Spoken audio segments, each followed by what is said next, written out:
is all about the subject of Jnana Yoga, and he reiterates that it is the most abstract teaching contained in the Upanishad. And the verse 20, he mentions that it is the mantra from straight out of Kado Upanishad. And through the message, it is conveyed that Atma is not a material principle, but a spiritual principle whose nature is consciousness itself. It is not located in one place, but it's all pervading. Swami keeps repeating the all pervading like the space. That means space does not have form or color and therefore invisible. Similarly, Atma is not available for sensory perception. And he again asks a question, what is the proof for the presence of Atma? Because the body itself is a matter and by itself cannot be sentient. So the body is alive because it borrows the sentiency from the all-pervading Atma. Then he speaks about scriptures talking about three layers. One is the visible Sthula Shariram. One is the invisible Sukshma Shariram. And then he goes on to mention Sukshma Shariram is the mind and prana. The body is also inert, as he mentioned previously. In this, he also says the mind is also inert. And the mind is able to borrow consciousness from the all-pervading Atma.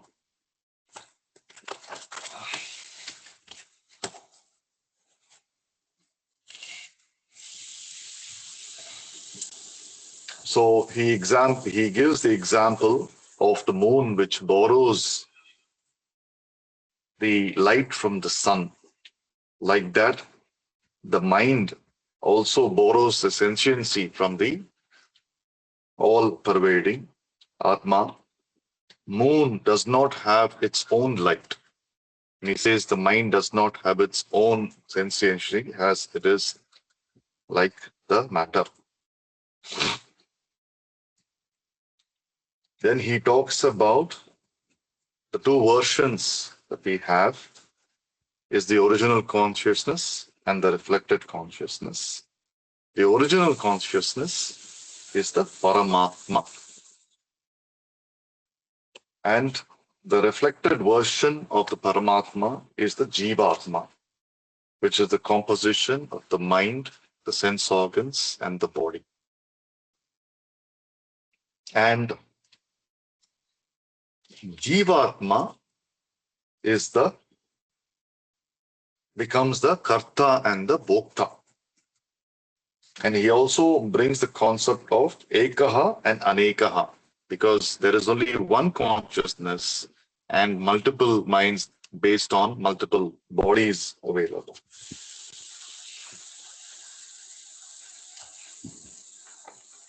Then he says, he asks a question saying that, does Paramatma do the Karta and Bhokta? So that is a question for the quiz.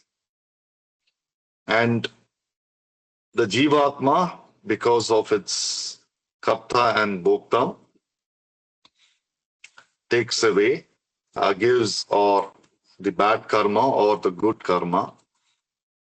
And the Jivatma accumulates the Papam and Punyam.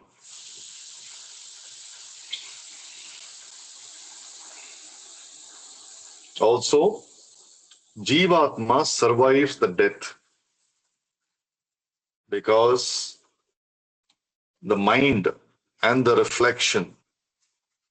The body is dead, but the mind and reflection carries on to another body, which he says may be human, may be celestial, maybe plant body, or maybe an animal body based on your karmas. So body to body. And good karma has pleasurable experiences, and bad karma gives difficult experiences in life. And he talks about whatever past karma will happen, it will catch.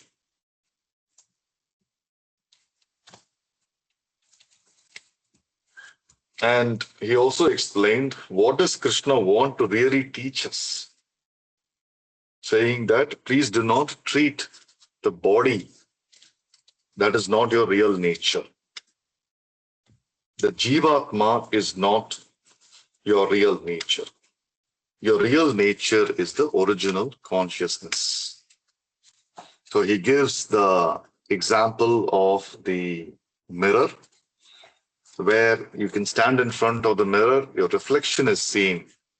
But once the reflection goes away, it does not mean the original image disappears.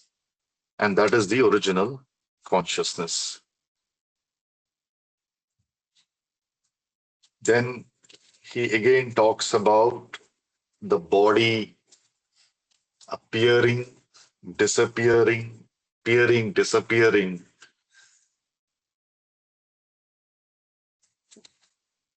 And reappearing into another body. So that is a continuous process where he talks about the Atma. There is no travel. Then he says Atma is Sashvadam. That means it does no degeneration. And he gives the example of things inside the space degenerates, but space itself does not degenerate. And there is no increase in growth or decrease in growth of the Atma. And when the physical body is destroyed, Atman survives. He again cites the example of the visible and invisible, the principle of the fan and the electricity. And electricity we cannot see. It does not mean that there is no concept of electricity. So non-visibility is not non-existence. Non-visibility is not non-existent. He reiterates very specifically, body is a temporary costume. Never claim that I am the body. Use it because it is useful, but don't claim. Again, he cites the example of a pen. Use the pen. Don't claim I am the pen. What is behind the body? Then he says Arjuna's real nature or Bhishma's real nature is what he talks about. And next point, the moment you think I am the body, attachment comes. The struggle for preoccupation comes to preserve that attachment comes. And attachment will cause all kinds of problems. Then again, he emphasizes the same message, which started from verse 19, the idea of akarta and abhokta. The question that these subjects to me appear a little abstract. How can the Atman kill anyone? Paramatma is the original consciousness, so it does not kill or it does not even instigate the activity.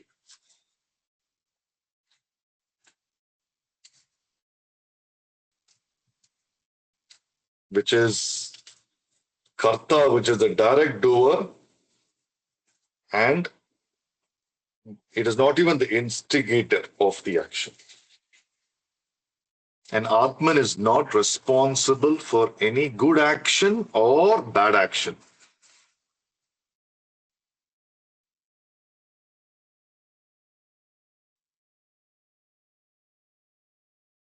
Atman is free from all kinds of modification like space. And towards the end of the 30 minutes, he says, let us suppose you start getting the jnanam. How do you know? A jnani knows